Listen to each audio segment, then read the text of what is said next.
నమస్కారం G news కి స్వాగతం నేను స్వప్న ముందుగా హెడ్లైన్స్ చూద్దాం మిరప రైతు నష్టపోతున్నా ప్రభుత్వానికి చీమ కుట్టినట్లయినా లేదన్న తెదేపా అధినేత చంద్రబాబు రాష్ట్రంలో వ్యవసాయ శాఖ మూతపడిందంటూ విమర్శలు రైతుల పోరాటానికి అండగా నిలుస్తామని హామీ రాష్ట్రంలో అన్ని ప్రాంతాల అభివృద్ధే ప్రభుత్వ లక్ష్యమన్న ప్రభుత్వ గౌరవ సలహాదారు సజ్జల పరిపాలనా వికేంద్రీకరణకు కట్టుబడి ఉన్నామంటూ స్పష్టం రైతుల పోరాటం ముసుగులో చంద్రబాబు అండ్ కో బినామీలంటూ ఫైర్ నేత్రపర్వంగా దుర్గమ్మ సన్నిధిలో వేద మంత్రోచ్చరణాల నడుమ ద్వాదశ ప్రదక్షిణలు పాల్గొన్న టెంపుల్ ఈవో బ్రహ్మరామతో పాటు వేద పండితులు అర్చకులు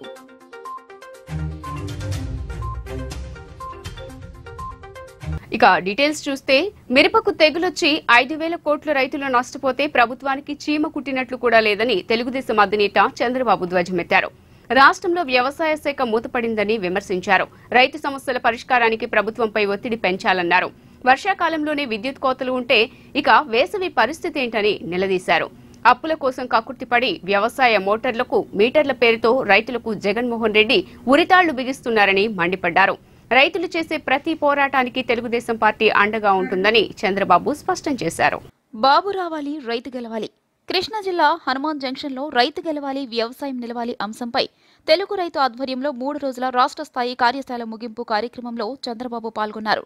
కార్యకర్తలు గన్నవరం నుంచి హనుమాన్ జంక్షన్ వరకు భారీ ద్విచక్ర వాహన ర్యాలీ చేపట్టారు.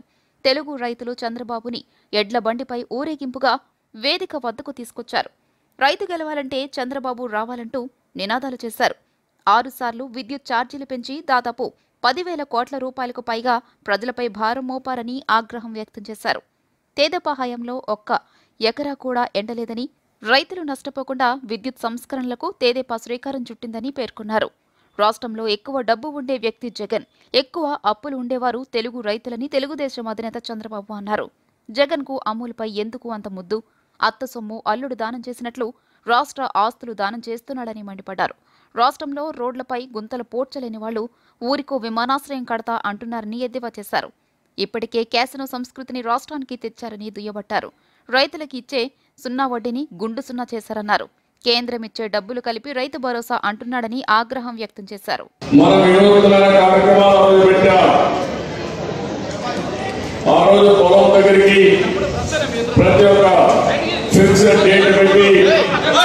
ప్రతి ఒక్కరిని కూడా పొలం దగ్గరికి పంపించి మనం అక్కడ ఏ విధంగా పట్టణంలో చూసాం. ఎక్కడన్నా తెగులు రాకుండా ఉండడానికి ఏమేం చేయాలో ముందే వివరించాం. ఈ రోజు అలాంటి దాఖలాలు రాష్ట్రంలో ఎక్కడా కనపడడం లేదు. 1-2 ఇబ్బందులు కాదు, అన్ని ఇబ్బందులే. ఇప్పుడే ఒక అమౌంట్ తీసుకొని చూపిస్తున్నారు. సక్రమంగా కరెంట్ ఇవ్వకుండా రైతులందరూ కూడా ఈరోజు పంటలు కూడా ఎండిపోయే పరిస్థితి వస్తూ ఉంది. ఇప్పుడే ఆ తమ్ముడు చూపించినట్టు చూస్తూ ఉంటే మామూలుగా పట్టకు వచ్చినప్పుడు నీళ్లు కానీ లేకపోతే గింజ దిగబడదు, వరి కూడా సరిగా రాదు. అలాంటి సమయంలో నేను చాలాసార్లు చూశాను. నా అనుభవంలో ఇలాంటి సంఘటన చాలా చూసిన తర్వాత రైతాంగం నష్టపోతున్నారు. కరెంటు చాలా ముఖ్యమైన ఉద్దేశంతోనే దేశంలోనే మొట్టమొదటిసారిగా విద్యుత్ శక్తి సంస్కరణ తీసుకొచ్చిన ఘనత తెలుగుదేశం పార్టీ. సమైక్య ఆంధ్రప్రదేశ్లో చూస్తే 2004 కంటే ముందు 95 వరకు ఎప్పుడూ కరెంటు పోతలే. అలాంటిది ఈ సంస్కరణ తీసుకొచ్చి మిగులు కరెంటు సాధించిన తెలుగుదేశం పార్టీ. ఆ తర్వాత మళ్ళా కాంగ్రెస్ పార్టీ వచ్చి రాష్ట్రంలో ఇబ్బందులు వచ్చి 2014 విభజన జరిగితే 22.5 మిలియన్ యూనిట్లు షార్టేజ్ వచ్చింది. అదే మాదిరిగా 3 నెలల్లో మళ్ళా మన యొక్క శక్తిని సామర్థ్యాన్ని ఉపయోగించి అదనపు కరెంటు ఉత్పత్తి చేసి నేను అడుగుతున్నా ఇక్కడుండే రైతుల్ని 5 సంవత్సరాలు టైం చూసుకుంటే కరెంట్ వచ్చేదా లేదా అని అడుగుతున్నా. రాష్ట్రంలో అన్ని ప్రాంతాల అభివృద్ధి ప్రభుత్వ లక్ష్యమని వైఎస్ఆర్సీపీ రాష్ట్ర ప్రధాన కార్యదర్శి సజ్జల రామకృష్ణారెడ్డి స్పష్టం చేశారు. అందుకే పరిపాలన వికేంద్రీకరణకే కట్టుబడి ఉన్నామని తెలిపారు. అమరావతిలో కూడా అన్ని అభివృద్ధి పనులు చేసి తీరుతామన్నారు.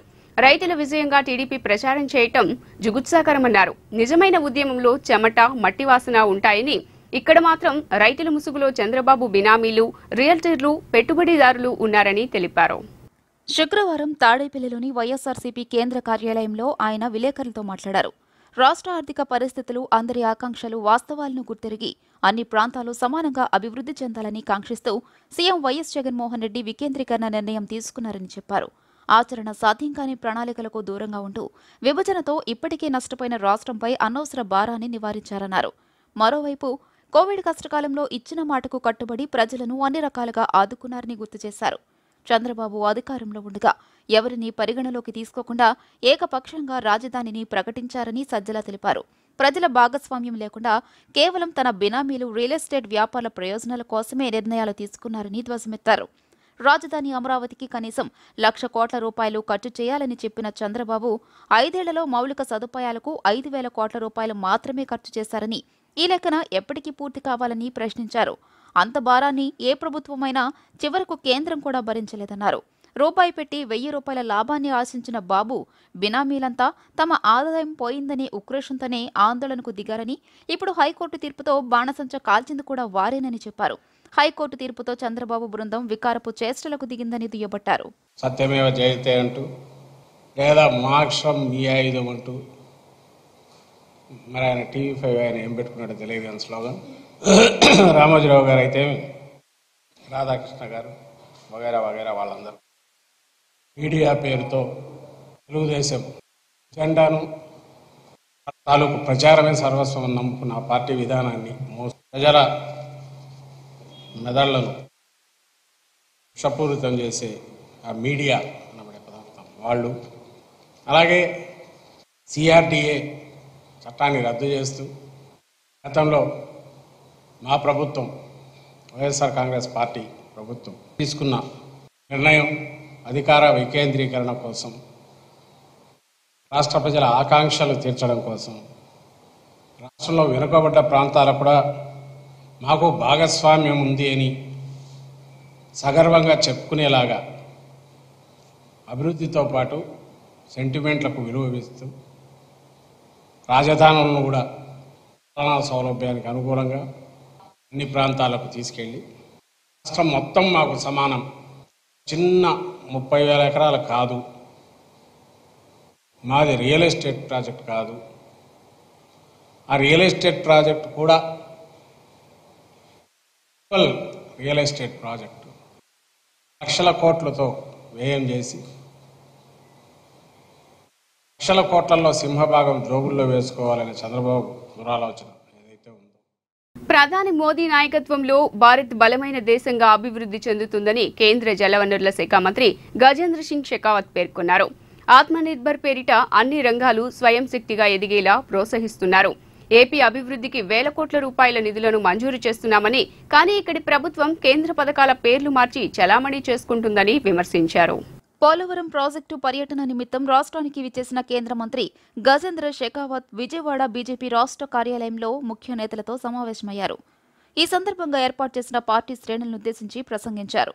ఏపీ పర్యటనలో పోలవరం ప్రాజెక్టును పరిశీలించామని, అక్కడి నిర్వాసితులతో మాట్లాడి వారి అభిప్రాయం తెలుసుకున్నామన్నారు. ఆత్మనిర్భర్ భారత్ పేరుతో దేశాన్ని మోడీ అన్ని విధాలా అభివృద్ధి చేస్తున్నామన్నారు. ప్రపంచంలోనే భారతదేశానికి ప్రత్యేక గుర్తింపు తెచ్చిన ఘనత మోడీకి దక్కుతుందన్నారు. రష్యా ఉక్రెయిన్ వార్లో మోడీ మంత్రాంగం ఎలా ఉందో ప్రపంచం మొత్తం చూసిందని పేర్కొన్న ఆయన బలహీనమైన భారత్ను బలమైన భారత్గా మార్చారన్నారు. ప్రజల కోసం లక్షల కోట్లతో ఎన్నో సంక్షేమ పథకాలను అమలు చేస్తున్నారు. 2024 నాటికి దేశంలో అందరికీ పక్కా ఇళ్ల నిర్మాణం పూర్తి చేసి ఇస్తామని, ఏపీలో 20 లక్షల ఇళ్లు నిర్మాణం జరుగుతుందన్నారు. దేశవ్యాప్తంగా 27 నెలల్లోనే 7 కోట్ల కుటుంబాలకు మంచినీటి కుళాయిలు అందించామని తెలియజేశారు. 70 ఏళ్ల భారత చరిత్రలో ఇది ఒక రికార్డన్నారు. జలజీవన్ శక్తి మిషన్ కింద 7,000 కోట్లు ప్రాజెక్టులో 20% నిధులే ఏపీ ప్రభుత్వం వెచ్చించిందని, బెంగళూరులో జరిగే దక్షిణాది సమావేశాల్లో ఏపీ ప్రభుత్వాన్ని నిలదీస్తామన్నారు. 64,000 కోట్లతో రైల్వే అభివృద్ధి పనులను ఏపీలో చేపట్టామన్నారు.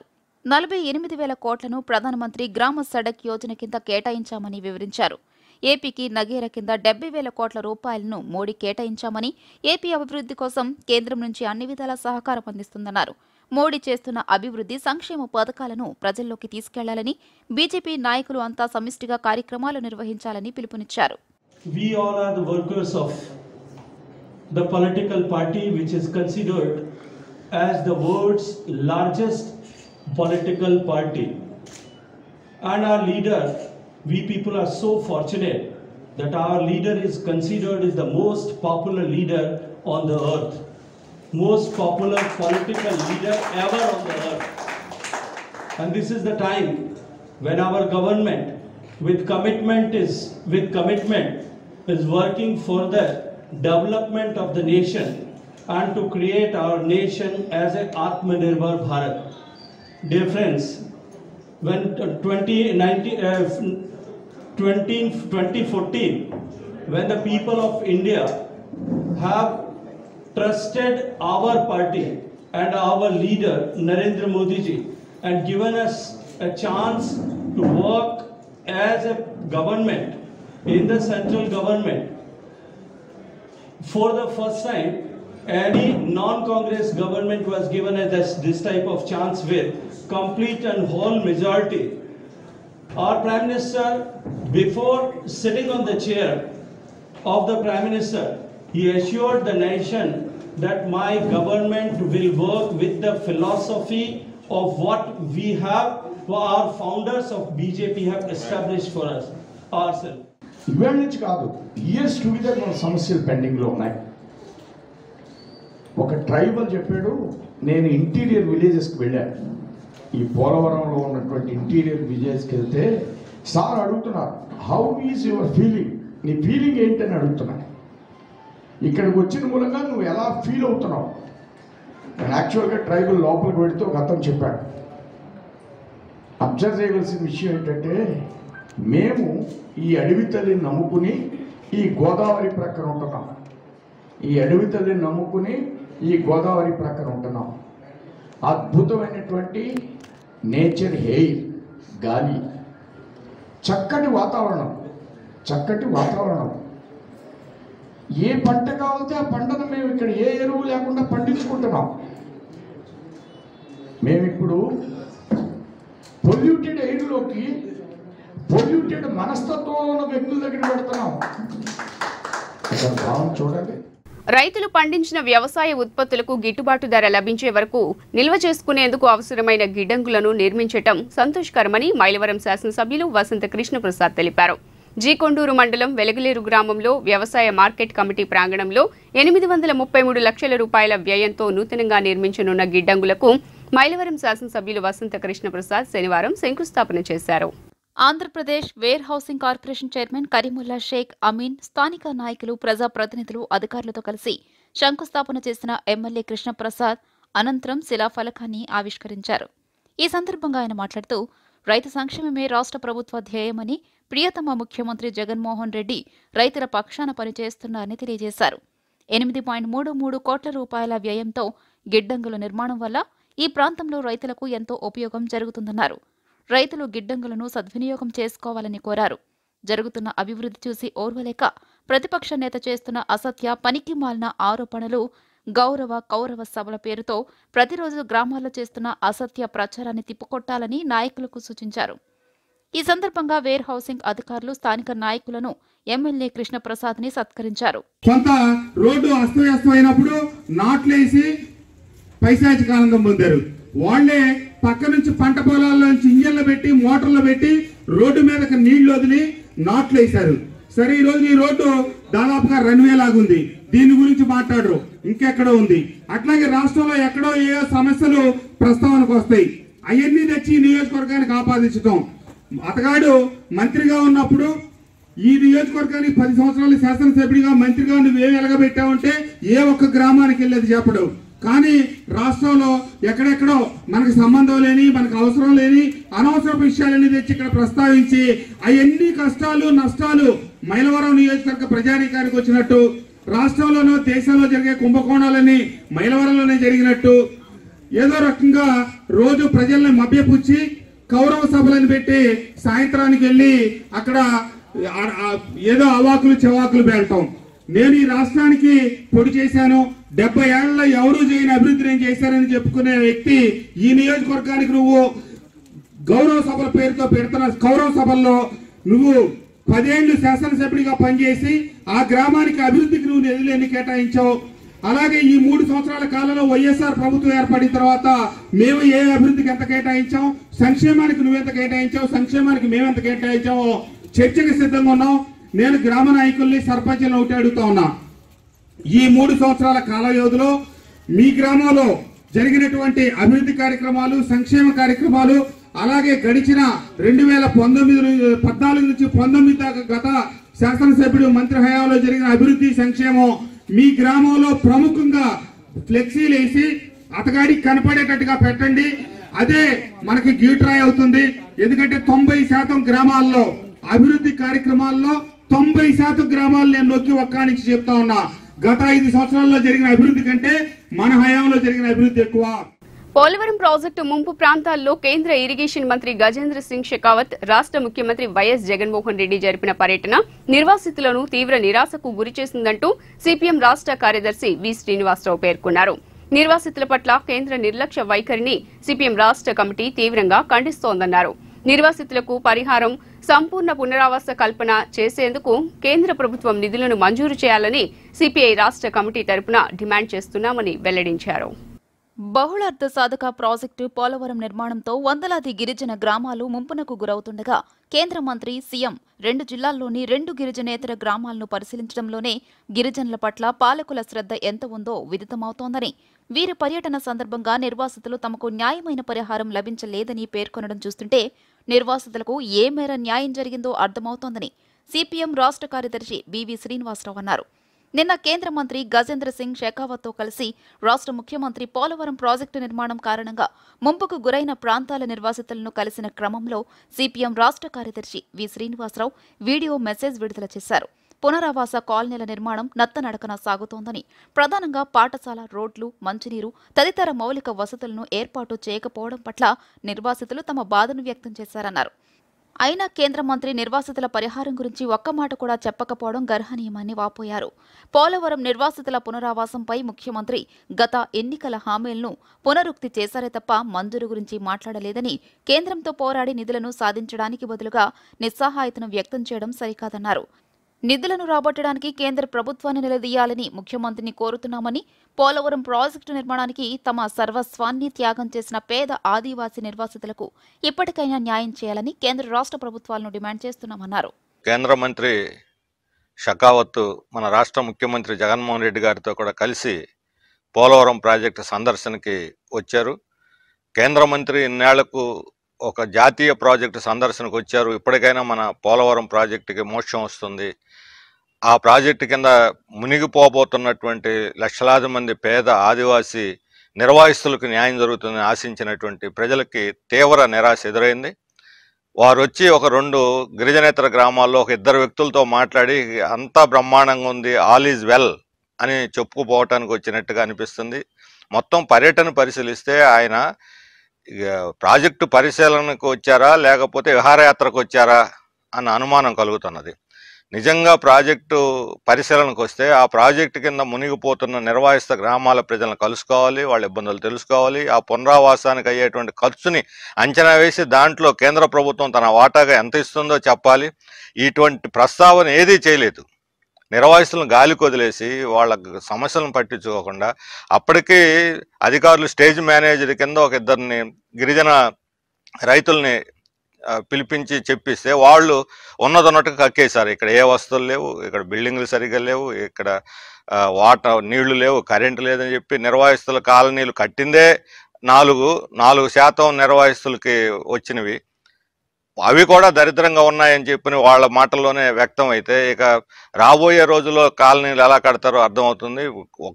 కొద్దిపాటి మునకొచ్చినా మొత్తం సర్వస్వం కొండలెక్కి కూర్చోవలసినటువంటి పరిస్థితుల్లో పోలవరం నిర్వాసితులు అటు అభివృద్ధికి నోచుకోకుండా ఇటు సంక్షేమానికి నోచుకోకుండా త్రిశంకు స్వర్గంలో బతుకులు ఉంటే దాని గురించి మాట్లాడకపోవటం చాలా తీవ్రంగా సిపిఎం ఖండిస్తా ఉన్నది.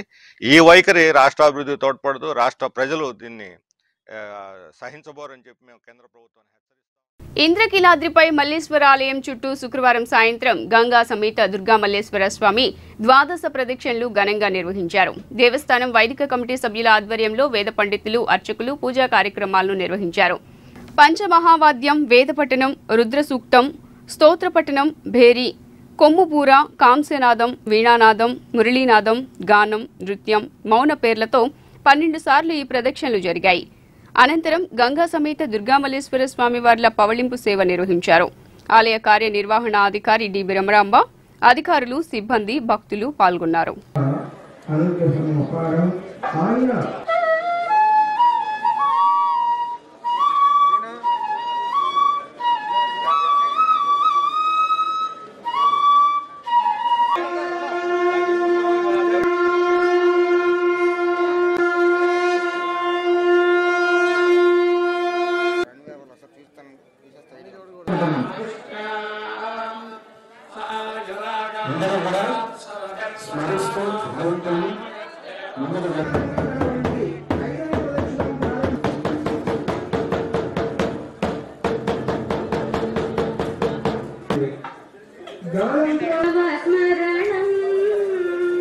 శివ శివ భవ భవ శరణం మమ భవతు సదా తవ స్మరణం.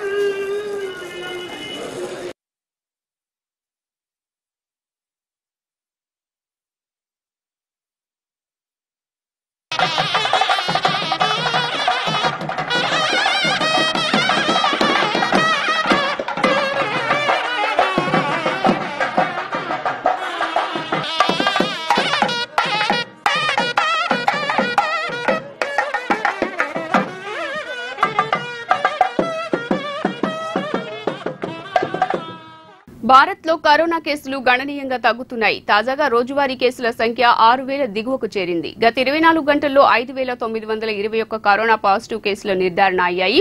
11,651 మంది కోలుకున్నారు. కరోనా వైరస్ వ్యాప్తి 2 ఏళ్ల కనిష్టానికి చేరుకుంది. గత 24 గంటల్లో 298 మంది కరోనాతో మృతి చెందారు. Positivity rate 0.63% క్షీణించింది. ఇప్పటి వరకు 4.29 కోట్ల మంది కరోనా బారిన పడ్డారు.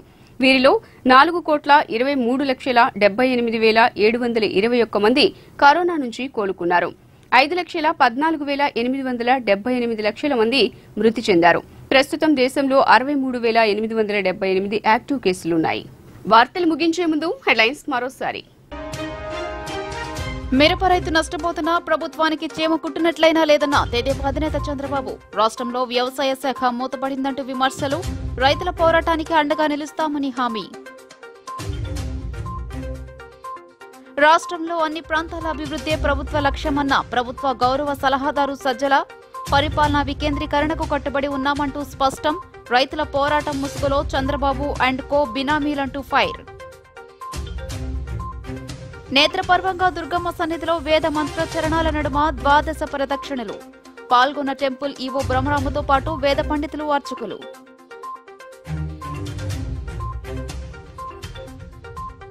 జీ న్యూస్ ఇంతటితో సమాప్తం. తిరిగి వార్తల్లో మళ్ళీ కలుద్దాం. అంతవరకు సెలవు. నమస్కారం.